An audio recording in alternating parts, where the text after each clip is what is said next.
For thousands of years, humans used gold and silver as money. It was heavy, rare, difficult to fake, and universally trusted.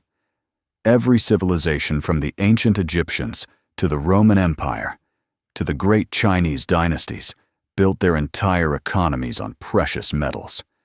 Gold did not just represent value. Gold was value. You could hold it, feel it, bite it, and know instantly that it was real. Nobody could print more of it. Nobody could fake it easily. And nobody could make it appear out of thin air. It was the most honest form of money the world had ever seen. But gold had one enormous problem. It was heavy. Carrying enough gold to buy a house or fund a trade expedition across continents was not just inconvenient, it was dangerous. Merchants traveling long distances were easy targets for thieves and bandits. Something had to change. The first major breakthrough came in China during the Tang Dynasty, around 618 AD. Chinese merchants began leaving their heavy gold and coins with trusted merchants who would issue them a paper receipt. This receipt could be exchanged for the gold at any time. These receipts became known as flying money because they were so much easier to carry than metal coins. For the first time in history, people were trading paper instead of gold. But crucially, that paper was still fully backed by real gold sitting in a vault somewhere. This idea slowly spread westward through trade routes. By the time it reached medieval Europe, goldsmiths had become the first bankers. Wealthy merchants and nobles would deposit their gold with a goldsmith for safekeeping and receive a paper receipt in return. These receipts began to circulate as payment between merchants who trusted each other. Why carry heavy gold when everyone accepted the paper that represented it? But here is where human greed entered the story. Goldsmiths quickly noticed something fascinating. Most people never came back to collect all their gold at the same time. They would deposit gold and use the paper receipts for months or even years without withdrawing the physical metal. So the goldsmiths began issuing more receipts than they actually had gold to back. They were lending out paper that represented gold that did not exist. This was the birth of what we now call fractional reserve banking. And it was also the birth of financial risk. By the 17th and 18th centuries, governments across Europe began establishing official central banks to formalize this system. The Bank of England was founded in 1694 and began issuing official banknotes backed by gold reserves. The gold standard was born.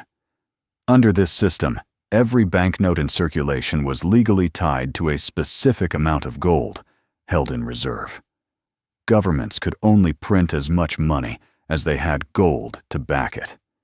It was a system of discipline, a system of honesty, and for over 200 years, it kept inflation largely under control and gave people genuine confidence in paper money. The gold standard survived wars, revolutions, and economic upheavals. But it met its greatest challenge in the 20th century.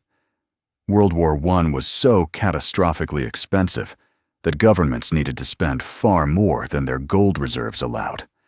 Britain, Germany, France, and most of Europe temporarily suspended the gold standard to print the money needed to fund the war. When the war ended, attempts were made to return to gold, but the damage was already done. Governments had discovered something intoxicating. They could print money when they needed it. The Great Depression of the 1930s delivered the next devastating blow. As economies collapsed and banks failed, people rushed to convert their paper money into gold. Governments simply did not have enough gold to honor all the requests. In 1933, U.S. President Franklin D. Roosevelt made one of the most controversial financial decisions in American history. He banned ordinary citizens from owning gold and forced them to hand their gold over to the Federal Reserve in exchange for paper dollars. The connection between the people and gold was severed forever.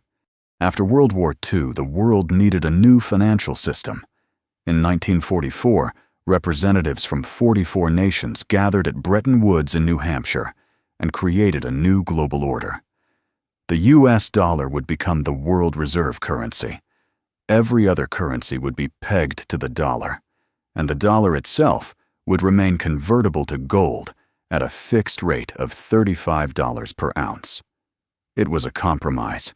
Paper money still had a relationship with gold, but it was becoming more distant by the day. The final death blow came on August 15, 1971.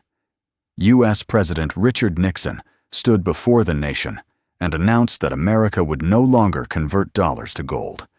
The last link between paper money and real precious metal was cut forever. This moment is now known as the Nixon shock, and it changed the entire financial world overnight. From that moment, every currency on Earth became what economists call fiat money. Fiat is a Latin word meaning, "let it be done." Fiat money has value simply because a government declares it has value. There is no gold in a vault backing your dollars or pounds or euros. There's nothing physical behind it at all. Its value exists purely because people believe it exists and because governments and laws enforce its use. The consequences of this shift have been profound. Since 1971, governments have been free to print as much money as they choose, and they have. The total amount of US dollars in existence has grown from around 600 billion in 1971 to over 21 trillion today. Every time new money is printed, the value of existing money falls a little. This is inflation, and it is the invisible tax that silently reduces the purchasing power of every dollar, pound, and euro sitting in your wallet or bank account. Gold has never disappeared, though. Central banks around the world still hold thousands of tons of gold in their reserves. In times of crisis, investors still rush to buy gold as a safe haven. And in the modern era, Bitcoin has emerged as what many call digital gold, a fixed supply asset that cannot be printed or inflated away by any government or central bank. The journey from gold coins to paper notes to digital numbers on a screen has taken thousands of years. But the fundamental question it raises has never changed. What gives money its value? The honest answer is trust. Nothing more, nothing less. And in a world where governments can print unlimited paper money, that trust is more fragile than most people realize.